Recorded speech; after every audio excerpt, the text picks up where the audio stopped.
जय हिंद बच्चों। कैसे हैं आप सब? आशा करती हूँ सब खूब खुश मस्त होंगे और खूब मन लगा के पढ़ाई कर रहे होंगे। तो आइए बच्चों, आज हम भारतेंदु हरिश्चंद्र को जानेंगे। भारतेंदु हरिश्चंद्र ने अपने जीवन में कितने कितने ग्रंथ पढ़े, कितने नाटक कहानियां लिखी और उनका जीवन कैसा रहा। तो आइए बच्चों, सबसे पहले जो आपको सबसे अच्छा नंबर दिलाने वाला है बच्चों, ये आपका फ्लो चार्ट। ये फ्लो चार्ट आप बना लीजिए अपनी कॉपी में। जैसा कि हम बराबर कहते आ रहे हैं हर क्लासेज में कि जो फ्लो चार्ट है बच्चों, यही आपको क्या है, नंबर दिलाएगा। यही नंबर दिलाएगा, ध्यान रखिएगा। यही चीजें आप लर्न कर लीजिए और उसके बाद में जब भी आप एग्जाम में लिखिएगा, सबसे पहले इसी फ्लो चार्ट को लिखिएगा। देखिए, एक बार पहले हम आपको समझा देते हैं कि कैसे आपके एग्जाम में लिखना रहेगा। मान लीजिए आपका है सादा पेपर, क्या है ये आपके एग्जाम में मिला है सादा पेपर।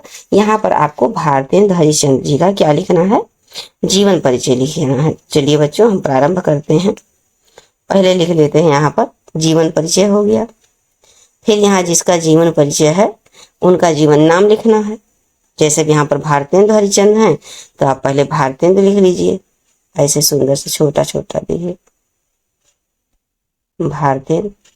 ऊपर लिखिए जीवन परिचय और फिर उसके बाद में नीचे जिसका लिखना है हरिश्चंद्र, भारतेंदु हरिश्चंद्र या भारतेंदु।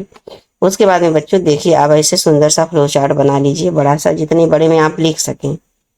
देखिए, और इसी में खूब सुंदर से ये देखिए, ये इनका हो गया भारतेंदु हरिश्चंद्र जी का जन्म, ये हो गया इनके पिता का नाम, ये जन्म स्थान हो गया, ये हो गया आपका जन्म, ये हो गया जन्म स्थान, ये हो गया आपके पिता का नाम इनके भारतेंदु हरिश्चंद्र के, ये हो गया इनकी शिक्षा दीक्षा, ये हो गई इनकी रचनाएं और फिर ये हो गया इनका मृत्यु डेट।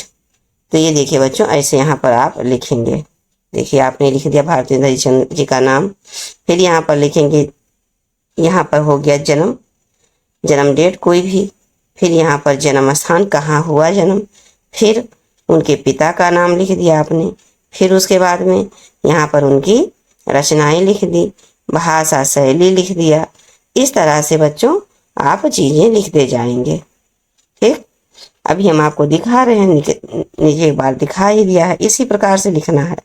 और उसके बाद में जब ये आपका फ्लो चार्ट फिलअप हो जाएगा, जो भी आपने लिखा है ये भर जाएगा, फिर यहाँ से आप सुंदर से फिर क्या करें, यहाँ से आप फिर लिखिए जीवन परिचय या साहित्यिक परिचय या कुछ भी। उसके बाद में ऐसे सारी चीजें वाक्यों में लिखते जाइएगा।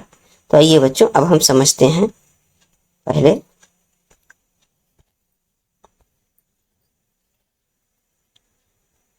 ये बहुत इंपॉर्टेंट है बेटा।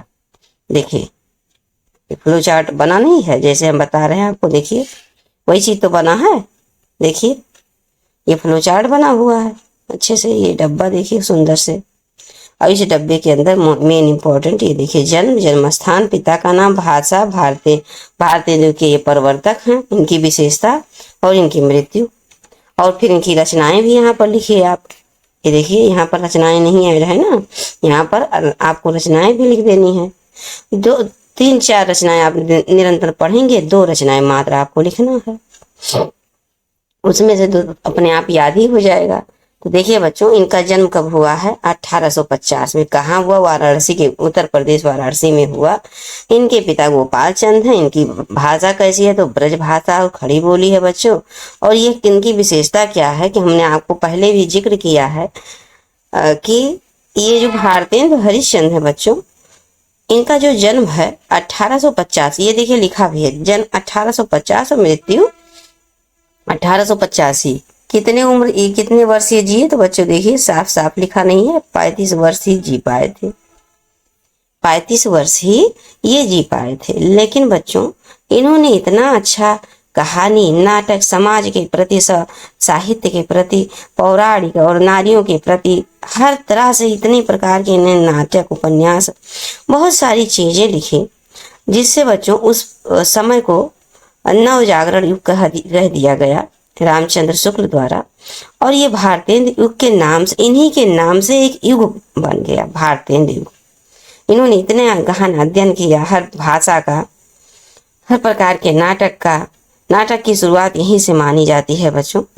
ये सब हम ऐसे चर्चा कर रहे हैं जिसे आप ध्यान सुने रहें और आपके ध्यान में बना रहे कि चीजें कैसे प्रारंभ हुई और ये इतिहास के या हिंदी गद्य साहित्य या पद्य साहित्य में किस किस लेखकों की कवियों की कितनी विशेषताएं हैं, कितने कार्य हैं। तो देखिए बच्चों, ये मात्र 35 वर्ष ही जिए थे, लेकिन इनके कर्म के बल पर आज भी हम लोग इनको याद कर रहे हैं और इनके नाम पर ही एक युग बन गया भारतीय युग।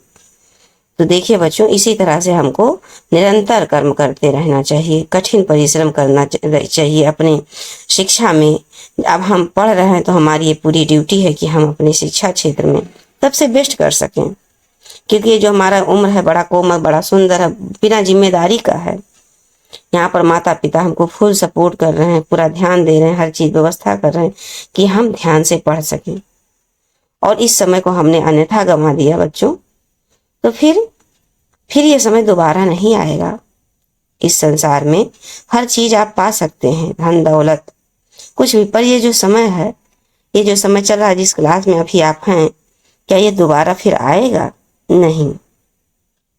क्या आप दोबारा 9th क्लास का एग्जाम देंगे? नहीं, क्योंकि आप मेहनत कर रहे हैं मेरे साथ और परिश्रम करते हुए, निरंतर पढ़ते हुए, रोजाना का रोजाना पढ़ते हुए आप बहुत अच्छे नंबर से पास होंगे।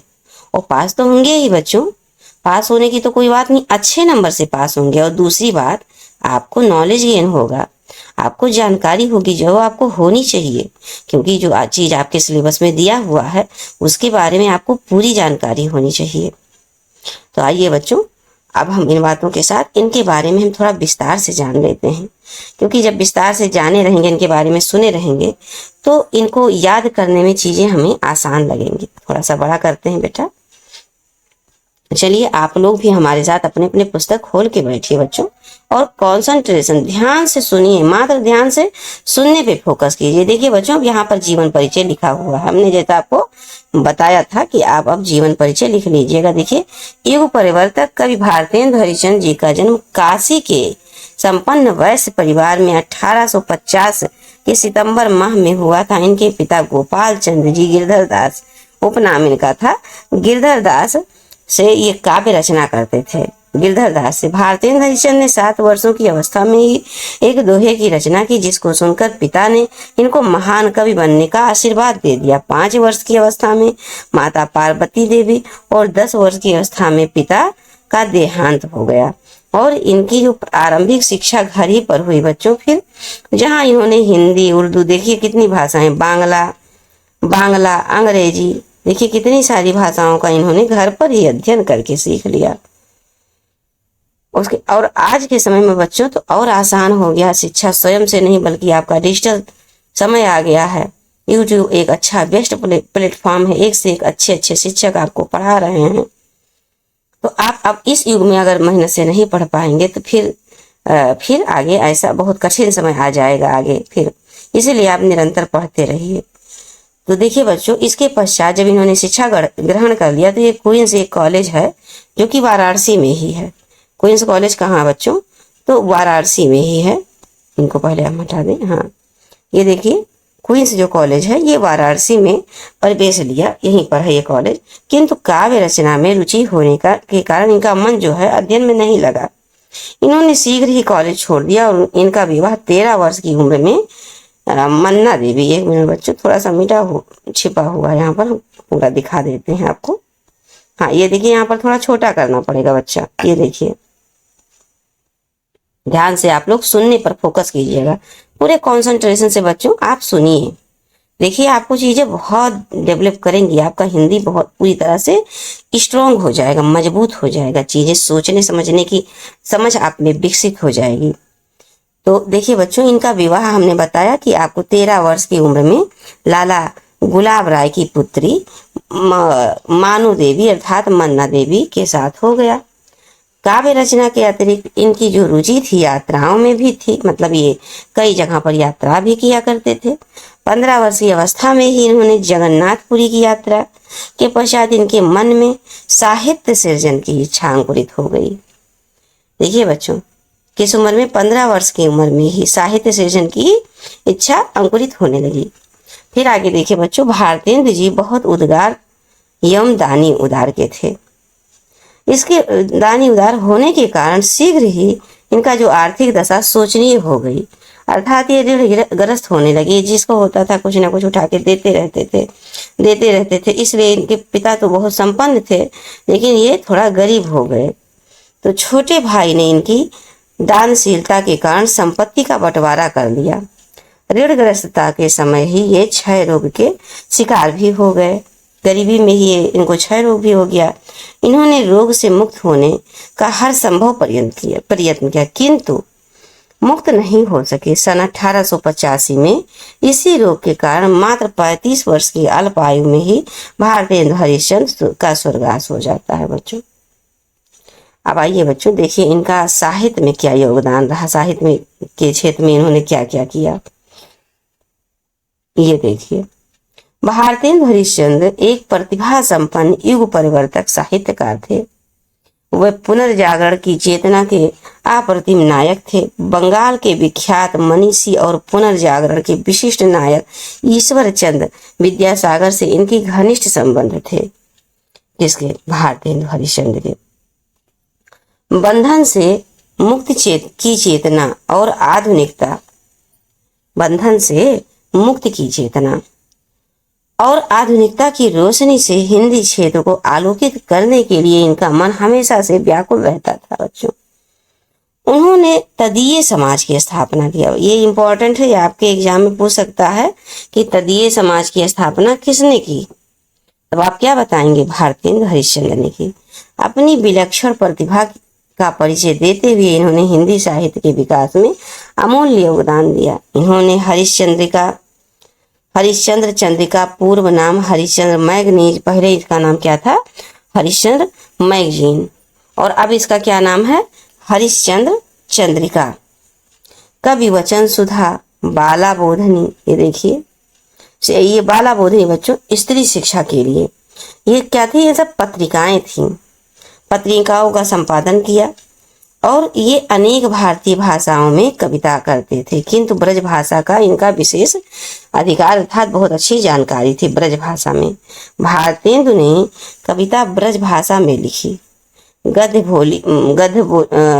खड़ी बोली में भी लिखी।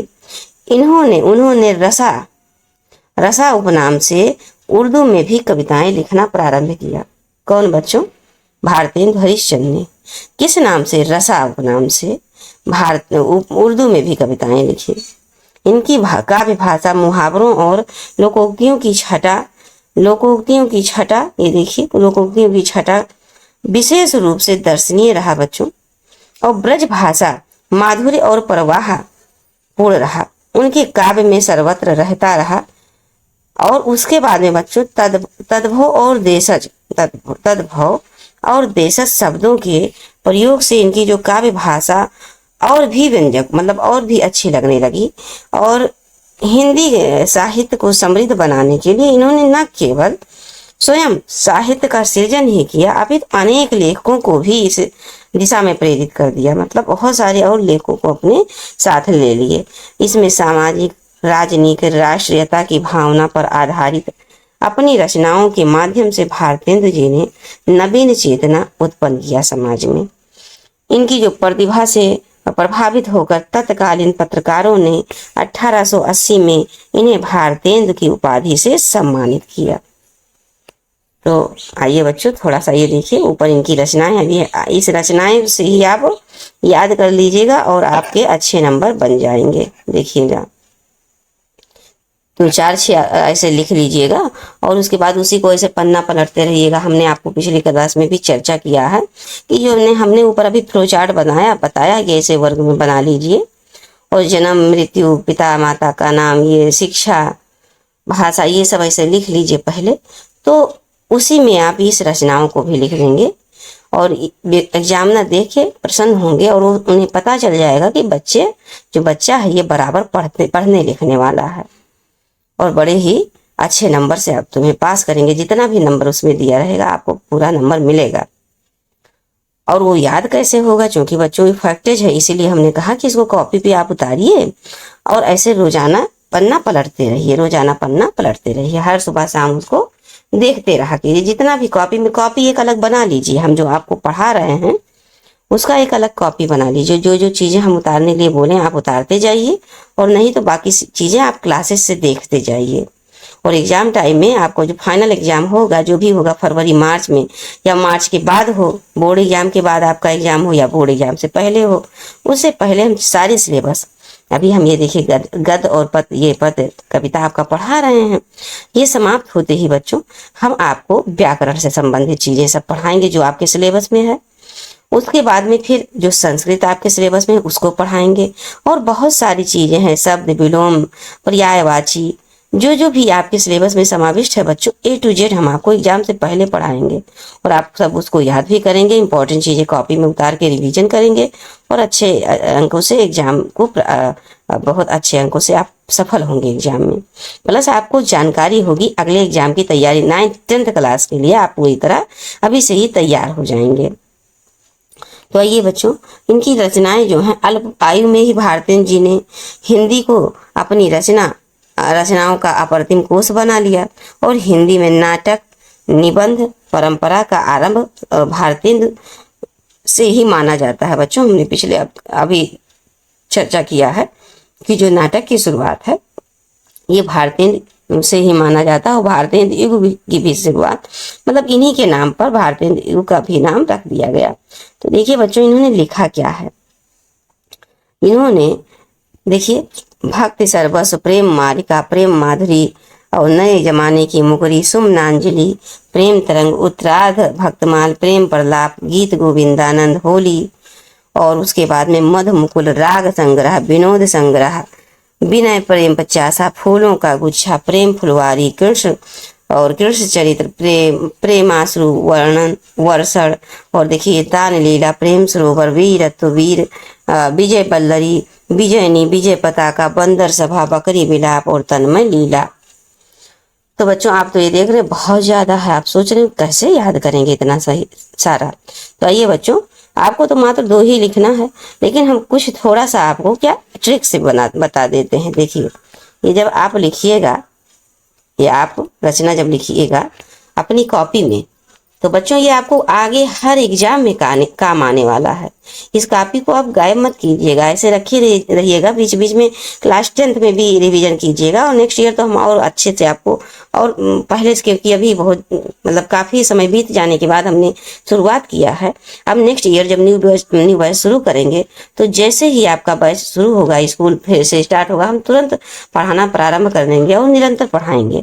इससे चीज़ें आपको बहुत अच्छे से कंप्लीट भी हो जाएगा, और उसको ट्रिक के माध्यम से जो कुछ रचनाएं होंगी उसको बच्चों थोड़ा बहुत ट्रिक के माध्यम से ऐड करा देंगे, और उसको आप कॉर्नर पे ऐसे लिख लेंगे, जहां आप लिखेंगे वहीं पर ऐसे किनारे ब्रैकेट डाल के ऐसे लिख लेंगे। तो जब भी ये सब सारी चीजें याद करेंगे तो साथ में ये ट्रिक भी याद करते जाएंगे, तो इससे क्या होगा कि आपको चीजें बहुत समय तक याद रहेंगी। तो देखिए बच्चों, ये थोड़ा सा यहाँ पर ट्रिक आपको ऐड कर देते हैं, आप इसको कॉपी में लिख लीजिएगा। यहाँ पर क्या कहते हैं, ये भारतेंद्र जी क्या कहते हैं कि भक्त सर्वस्व प्रेम मालिका, भक्त सर्वस्व प्रेम मालिका और प्रेम माधुरी ने क्या किया, नए जमाने की मुकरी को सुमनांजलि और प्रेम तरंग उत्तरार्ध भक्तमान ने क्या किया, प्रेम प्रलाप किया। क्या किया, भक्त सर्वस्व ने प्रेम मालिका और प्रेम माधुरी के साथ नए जमाने की मुकरियों को पढ़ा।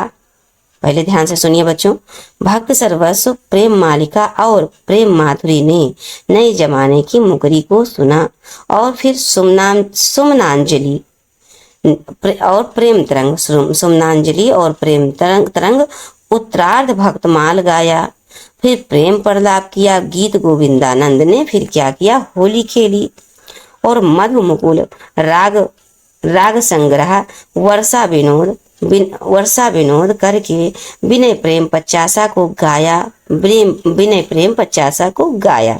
बस यही 3-4 आप याद कर लीजिए, इसके आगे ज्यादा परेशान होने की जरूरत नहीं, क्योंकि बहुत ज्यादा आपको लिखना नहीं है। नेक्स्ट ईयर में हम पूरा लिखाएंगे। क्यों? क्योंकि वहां पर आपको कहीं से भी, क्योंकि वो क्लास चल रहेगा, वो कहीं से भी पूछेगा, तो हम सारी चीजें और अच्छे ट्रिक के साथ ऐड करेंगे बच्चों। देखिए इनका नाटक है, वैदिक ही हिंसा हिंसा न बहुत, ये नाटक है बच्चों, इसको याद कर लीजिएगा। इसमें से कुछ भी लिख दीजिएगा, नाटक कीर्तियां, और इसको पूरा ऐसे लिखेंगे तब तो फिर क्या बात है। नाटक हेडिंग डाल के ऐसे थोड़ा 1-2 ही लिख देंगे, उपन्यास डाल के पूर्ण प्रकाश चंद्र प्रभा लिख देंगे, यात्रा वृत्तांत डाल के सरयू पार की यात्रा, लखनऊ की यात्रा, इस प्रकार से लिख देंगे।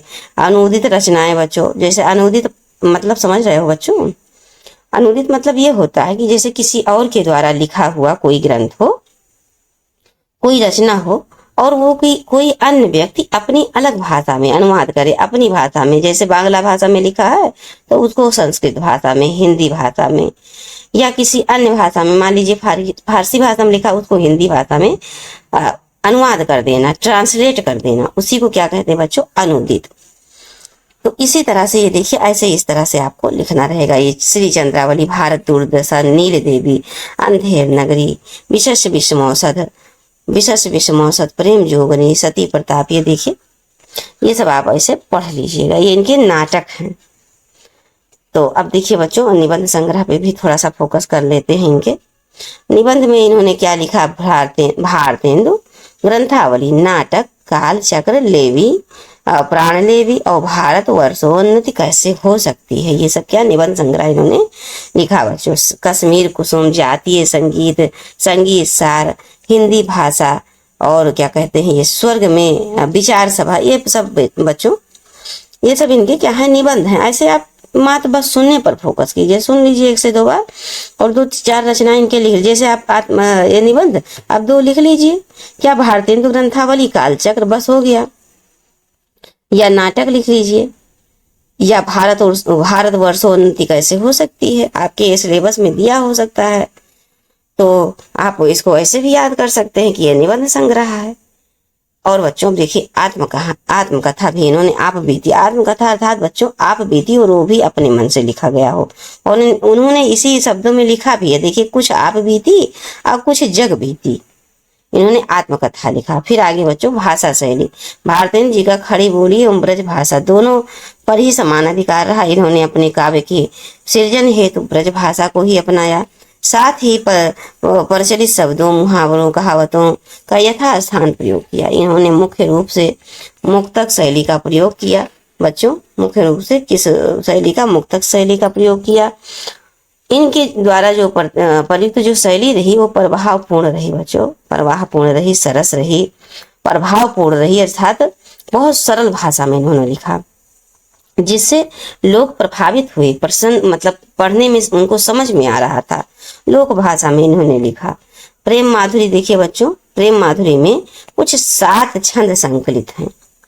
इन छंदों में वर्षा ऋतु एवं बसंत ऋतु का चित्रण किया गया है बच्चों इनके द्वारा, और वियोग श्रृंगार के अत्यंत प्रांजल एवं मनोहर को उपस्थित किया है। कवि की वाग्मिता एवं भाव प्रवणता को ये छंद सुंदर तरीके से प्रस्तुत करते हैं। देखिए बच्चों, तो देखिए यहाँ पर चीजें आप ध्यान से सुन लीजिएगा, क्योंकि आपकी पुस्तक में है, हो सकता है आप ना पढ़ रहे हों।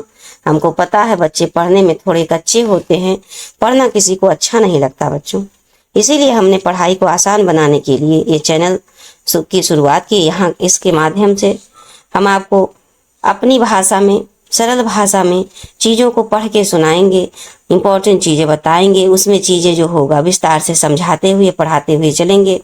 आप उसको पढ़ें, सुने, क्योंकि इस तरह से कोई नहीं पढ़ाता। सब अपने हैंड राइटिंग में छोटा छोटा परिचय लिख देंगे और वही दिखा देंगे बच्चे की, इसी को रट लीजिए और आप लिख दीजिए। लेकिन आपको रटना नहीं है, आपको अपनी समझ को विकसित करना है। और समझ कैसे विकसित होगी बच्चों? जब तक आप क्या करेंगे, जब तक आप चीजों को विस्तार से नहीं जानेंगे। देखिए, अब ये चीज आपने सुना, तो देखिए आपके मस्तिष्क पटल पे कुछ ना कुछ तो डेवलपमेंट हुआ होगा। आपने हिंदी के बारे में जाना, भारतेंदु हरिश्चंद्र के बारे में विस्तार से जाना, समझा।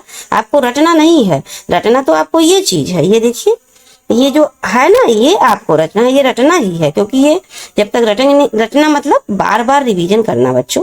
रटना मतलब ये है कि इसको बार बार आप कॉपी पलटिए। ऐसा नहीं कि आपने आज पढ़ लिया, आज हमने पढ़ा दिया, बड़े चाव से पढ़ लिया और लिखने के लिए कहा तो आपने लिख भी लिया अच्छे से कॉपी में, लेकिन क्या वो कॉपी बंद पड़ी है, तब भी कुछ नहीं होगा, उससे कोई फर्क नहीं पड़ेगा बच्चों।